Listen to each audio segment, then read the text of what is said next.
Ako si Angel. Pwede ninyo akong tawaging Angel, Jel, o Jel. Kahit ano, basta wag lang eng-eng. 18 years old, Gemini. Mahilig ako magluto, sumayaw, at lalong-lalo na kumanta. Yun nga lang, hindi ko alam kung bakit sa tuwing sinusubukan ko, ay stop! Maganda ka na. Ang sagot nila, hay, mga taong insecure na naman, no? At syempre, bilang isang inborn Diyosa, naniniwala ako sa kasabihang ang estudyanteng maagang pumasok, paniguradong takot mabawasan ng puntos.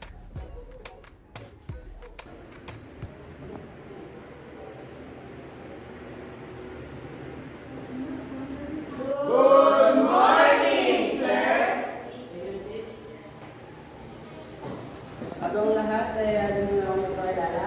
Ako si Mr. Pundo kay Makakabang. Ang inyong bagong teacher sa Physical Education. Una na lahat, para sa ating gawain na araw nito, simulan mo na tayo sa exercise.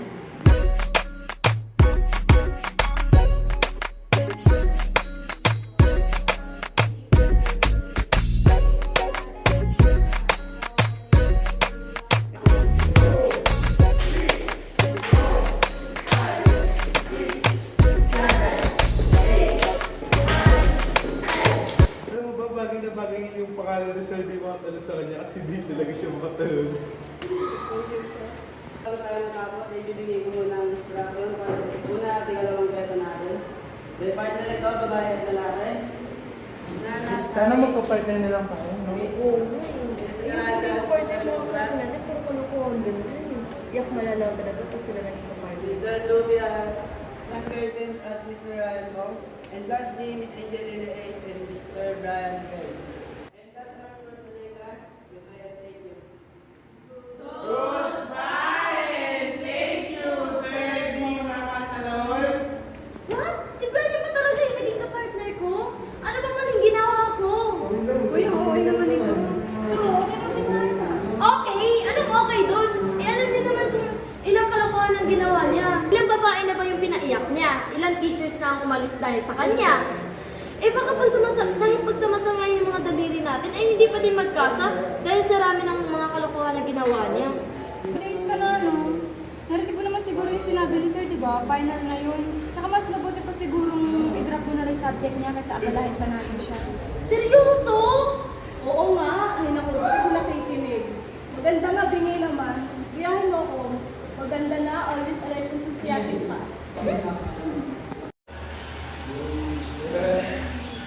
Oh, speaking of the dancing. Sarap talaga maging artist, no?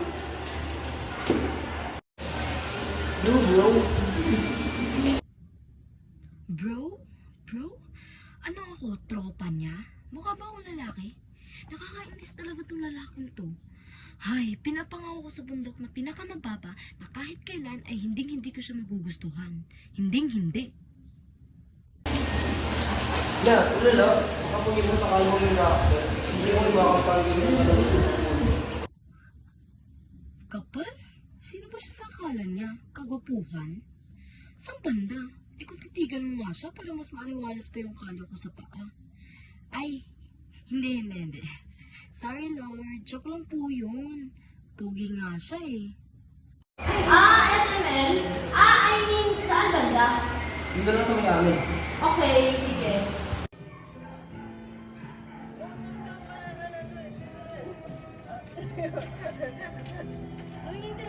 Sumo ka na magdala ng bag mo. Oh, sige.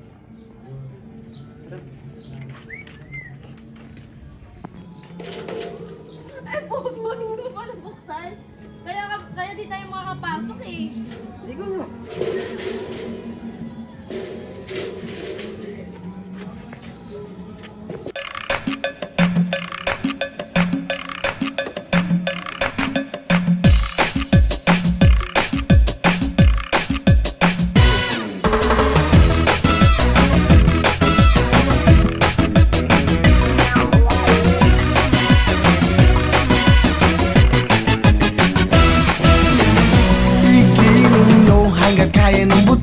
Lalambot yan, pati nabayaan mo manghihina at papangit ang mukha. Kain tulog, bakit di ka matyaga? Pilitin nyo para di ka tumaba. Butot balat, di ka dapat mahiya. Isipin nyo pala. Igilin nyo umaga hanggang gabi sa problema, hindi ba mapakali? Mag-init man ang inyong kilikili, siguradong di kayo magsisisi. Hayaan nyo kung kayo'y natatawa, mag-enjoy ka, yun lang ang mahalaga. Igilin mo na swabe, pwede ba? Giling-giling, giling-giling, giling nyo na. Uy, kumusta naman? Yung partner mo, hindi ka ba na-stress? Okay naman. Actually, hindi nga eh. Alam mo na nag-practice kami. Nagulat ako nang bigla siyang gumiling. Magaling pala siya sumayaw. Kilig ka naman. Girl, this is serious! Meron na talaga. Kala ko ba di mo magugustuhan? Ano masarap mo, Bek? Hindi naman talaga to. Kaya Nagulat lang ako. Hindi niya magugustuhan na yun. Okay, ako okay niyo. Ako okay.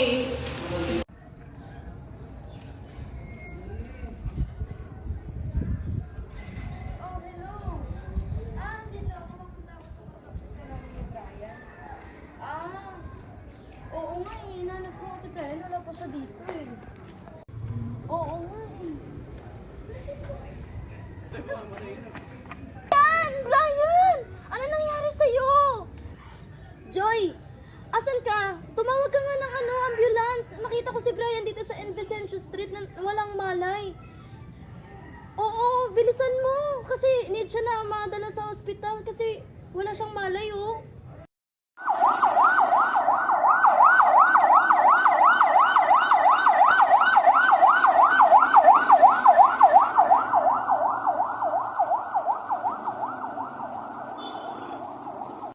Si Angel, kailangan mo tanong. Ano po yun? Tungkol saan? Tungkol din sa nangyari kay Brad. Kung paano lang nangyari to.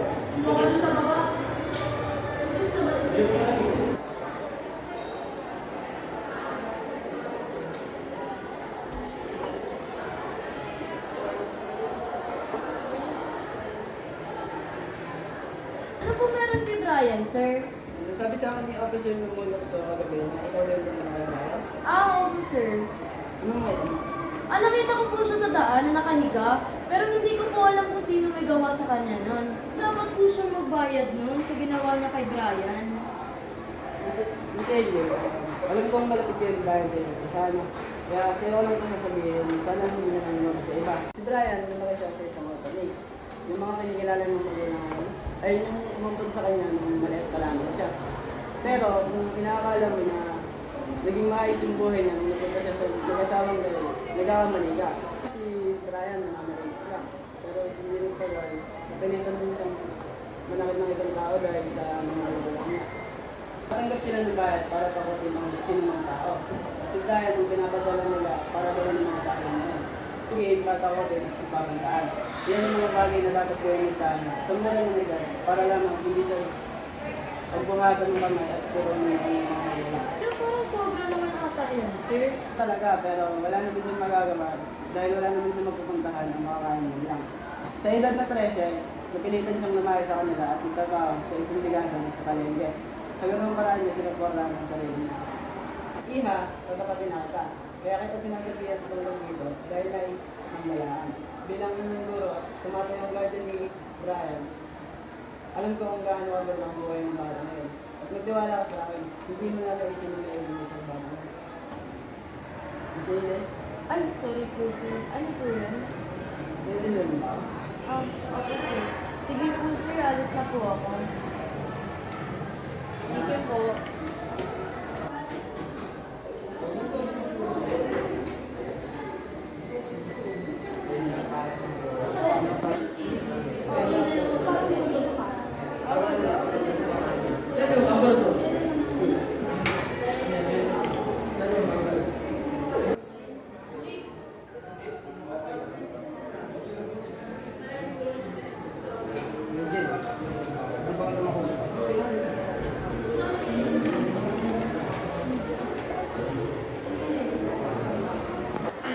Sabi sa akin nila ginamit sa akin.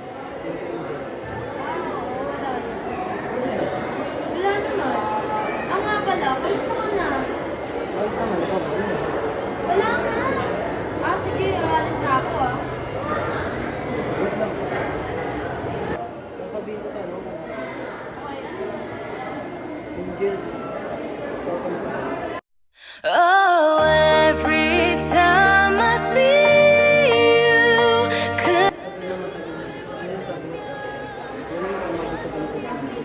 Alam ko namang hindi ko deserve na gawin. Magaling sa iyo.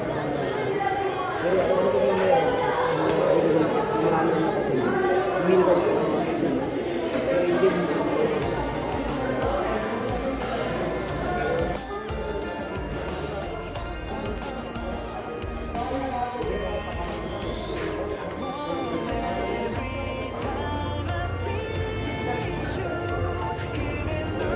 Ryan! Ryan! Ryan! Pogi!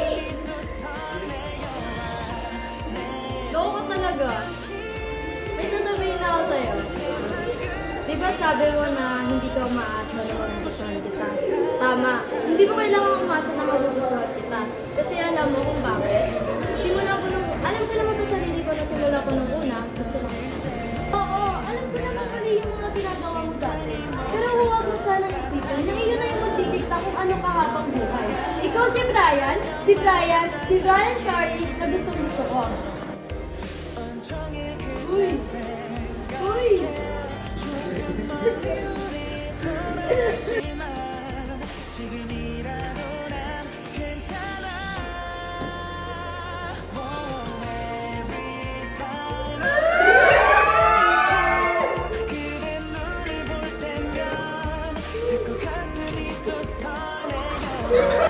내 운명이죠 세상 끝이라도 지켜주고 싶은 단 한 사람 날 떠나지 말아요 가끔은 Ano ba tawa? Ha? Si Brian yung 날 믿고 기다려줄래요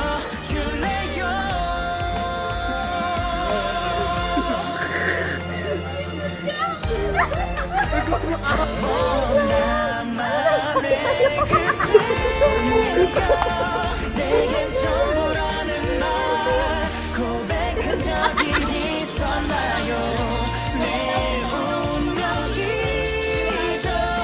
세상 끝이라도 지켜주고 싶은 날 Baby